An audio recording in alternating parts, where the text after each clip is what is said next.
Minasan konnichiwa. Kembali lagi dengan saya Bang Gumi. Di video kali ini kita akan belajar tentang idiom bahasa Jepang. Nah, sebelum masuk ke videonya, jangan lupa klik tombol subscribe-nya ya. Like, komen, dan share video ini ke teman-teman kalian supaya kita bisa belajar bahasa Jepang bareng. Simak terus videonya ya. Ja, hajimimashou. Nah, mendengar kata idiom, mungkin sebagian besar minasang sudah sering mendengar kata ini. Sebenarnya, apa itu idiom? Dalam bahasa Jepang sendiri, idiom atau kanyoku adalah ungkapan idiomatik yang digunakan dalam percakapan sehari-hari, literatur, dan berbagai bentuk media. Idiom ini seringkali terdiri dari kombinasi kanji, kata atau frasa yang ketika digabungkan memiliki makna kiasan. Selanjutnya ada karakteristik idiom dalam bahasa Jepang. Yang pertama, makna kiasan.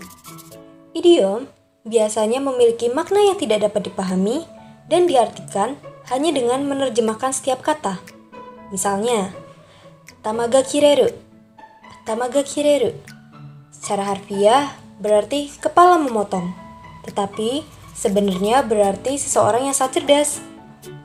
Yang kedua, konteks budaya. Banyak idiom yang erat kaitannya dengan adat istiadat, referensi budaya, atau kepercayaan tradisional Jepang, membuatnya unik bagi bahasa ini. Yang ketiga, ungkapan tetap. Idiom-idiom ini seringkali merupakan frasa tetap yang tidak mudah diubah, sehingga kita perlu menghafalnya sebagai satu kesatuan daripada mencoba mengubahnya. Jenis-jenis idiom. Di sini kita ada 5 jenis idiom yang akan dibahas. Yang pertama ada idiom yang berhubungan dengan bagian tubuh. Kedua, idiom yang berhubungan dengan alam dan lingkungan. Ketiga, idiom yang berhubungan dengan hewan. Keempat, idiom yang berhubungan dengan kehidupan sehari-hari. Dan yang kelima, idiom yang berbasis warna dan penglihatan. Kita akan mulai dengan idiom yang berhubungan dengan bagian tubuh. Ada atama ni kuru. Atama ni kuru. Atama itu adalah kepala, kuru itu datang. Jika diartikan bisa menjadi kepala datang, tetapi secara idiom, atama ni kuru memiliki arti yaitu marah atau kesal. Lalu, kao ga hiroi. Kao ga hiroi. Kao secara harfiah itu artinya wajah, sedangkan hiroi itu artinya luas. Tetapi di sini kita bukan mengartikannya sebagai wajah yang luas, tetapi kao ga hiroi itu artinya memiliki banyak kenalan.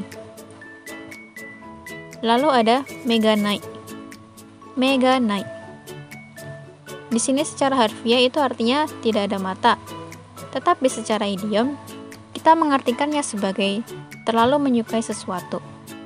Berikutnya ada atama ga katai. Atama ga katai. Atama secara harfiah yaitu kepala, sedangkan katai yaitu keras. Di sini kita tidak mengartikannya sebagai kepala yang keras, melainkan secara idiom atama ga katai itu artinya keras kepala. Selanjutnya ada teokasu. Teokasu. Te artinya secara harfiah yaitu tangan, kasu artinya memberikan. Namun kita tidak mengartikannya sebagai memberikan tangan, tetapi secara idiom kita mengartikannya sebagai memberikan bantuan. Lalu ada ashiga hayai. Ashiga hayai. Di sini secara harfiah ashi artinya kaki, sedangkan hayai artinya cepat. Bukan sebagai kaki yang cepat, melainkan secara idiom kita mengartikannya sebagai cepat habis. Dan ini biasanya digunakan untuk barang dagangan. Oke. Lanjut ke idiom yang berhubungan dengan alam dan lingkungan. Di sini ada ame futeji katamaru. Ame futeji katamaru. Secara harfiah, ame futeji katamaru artinya hujan turun, tanah mengeras. Namun secara idiom, ame futeji katamaru yaitu setelah kesulitan, situasi akan menjadi lebih baik. Lalu ada hana yori dango. Hana yori dango. Secara harfiah, hana yori dango artinya dango daripada bunga. Kok aneh? Tapi di sini hana yori dango itu merupakan idiom yang artinya memilih yang lebih praktis atau barang yang lebih bermanfaat daripada yang indah atau estetik. Lalu ada ishi no ue ni mo sannen. Ishi no ue ni mo sannen. Secara harfiah artinya 3 tahun duduk di atas batu. Ini juga nih kok aneh artinya, tapi secara idiom kita mengartikannya sebagai sabar berusaha meski dalam kondisi sulit, namun lama-lama pasti akan berhasil. Lanjut ke idiom yang berhubungan dengan hewan. Di sini ada neko no temo karitai. Neko no temo karitai. Secara harfiah artinya ingin meminjam tangan kucing. Lah, tangan kucing kok dipinjam sih? Emang bisa? Nah, nggak tahu ya. Tapi secara makna atau secara idiom, neko no temo karitai ini artinya yaitu ketika seseorang sangat sibuk dan membutuhkan bantuan hingga butuh bantuan dari siapa saja, meskipun itu berasal dari kucing sekalipun. Atau maksudnya adalah walaupun tidak masuk akal, begitu. Lanjut ada sarumo kikara ochiru. Sarumo kikara ochiru. Secara harfiah artinya yaitu monyet pun jatuh dari pohon. Dan secara makna, meskipun monyet itu pandai memanjat pohon, tetapi ada kalanya juga mereka bisa jatuh. Nah, untuk ungkapan ini secara idiom itu digunakan untuk menyatakan bahwa bahkan seseorang yang sangat terampil dalam sesuatu hal atau yang ahli sekalipun itu juga bisa melakukan kesalahan. Lalu ada ken-en no naka. Ken-en no naka.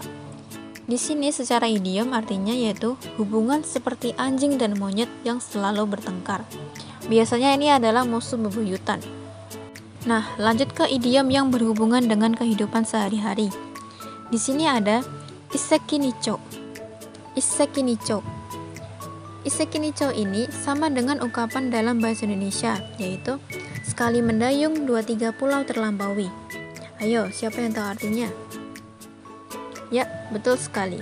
Di sini, isseki nicho itu artinya yaitu mendapat 2 manfaat dari satu usaha atau dari satu tindakan yang kita lakukan bisa menghasilkan 2 hasil yang positif.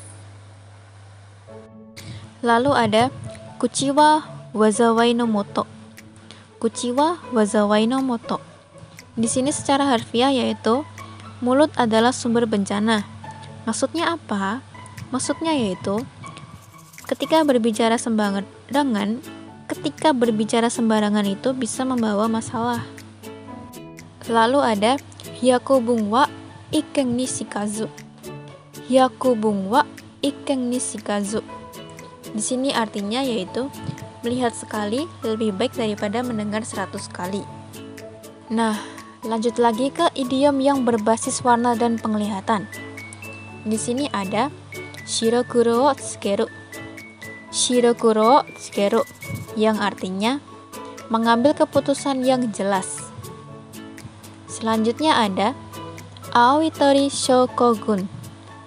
Aoi tori shokogun yang artinya mencari kebahagiaan di tempat yang jauh padahal sudah ada di dekatnya sendiri. Jadi kesimpulannya, idiom atau kenyoku menambah lapisan ekspresi yang kaya dalam bahasa Jepang, mencerminkan baik budaya maupun cara berpikir para penuturnya. Idiom-idiom ini banyak digunakan dalam percakapan sehari-hari, literatur, dan media. Memahami idiom-idiom ini juga dapat memberi minasan wawasan tentang nilai-nilai budaya dan norma sosial Jepang. Penggunaan idiom ini tidak hanya memperkaya percakapan, tetapi juga memberikan makna yang lebih dalam pada setiap ungkapan. Jadi, jangan ragu untuk mempelajari idiom-idiom ini dan mengaplikasikannya dalam percakapan sehari-hari ya, untuk menunjukkan pemahaman yang lebih mendalam tentang bahasa dan budaya Jepang. Ja, minasan, benkyou kore de owarimasu. Cukup sekian materi kita mengenai idiom pada video kali ini. Bagi minasan yang masih memiliki pertanyaan seputar idiom, bisa mencantumkannya pada komentar di bawah ya. Mite kurete arigatou gozaimashita. Sampai jumpa di video selanjutnya. Sayonara.